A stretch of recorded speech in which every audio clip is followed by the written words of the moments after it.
प्रथम champions trophy match 1998 मसीह खेला जाइतिला। से फाइनल मैच वेस्ट इंडीज और साउथ अफ्रीका मध्य खेला जाइतिला। तो यही मैच रे साउथ अफ्रीका प्रथम थर पर चैंपियंस ट्रॉफी विजेता होइतिबा बेले वेस्ट इंडीज दल को माने हार सामना करबा पड़िथिला। वेस्ट इंडीज दल 1998 मसीह चैंपियंस ट्रॉफी फाइनल रे वेस्ट इंडीज दल फाइनल रे परास्त होइतिला आ से रनर्स अप टीम भाबे घोषणा करा जाइतिला। तो नंबर 2 रे अछि 2000 मसीह खेला जाइतिबा चैंपियंस ट्रॉफी फाइनल मैच रे खेलिथिले भारत और न्यूजीलैंड दल। दुई जन के मध्य 2000 चैंपियंस ट्रॉफी फाइनल मैच खेला जाइतिला, किंतु एही फाइनल मैच रे भारत को हार मुह देखिबा पड़िथिला। ए मैच रे चैंपियंस बनिथिला न्यूजीलैंड दल आ 2000 मसीह भारत चैंपियंस ट्रॉफी रो रनर्स अप टीम बनिथिला।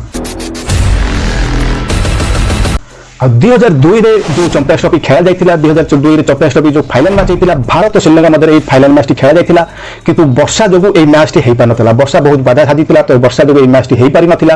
तो उभय श्रीलंका और भारत को युग्म विजेता भाबे चैंपियंस ट्रॉफी 2002 रो विजेता घोषणा करा जाइतिला। ना एथरे श्रीलंका हारतिला ना भारत हारतिला, दुई जन को युग्म विजेता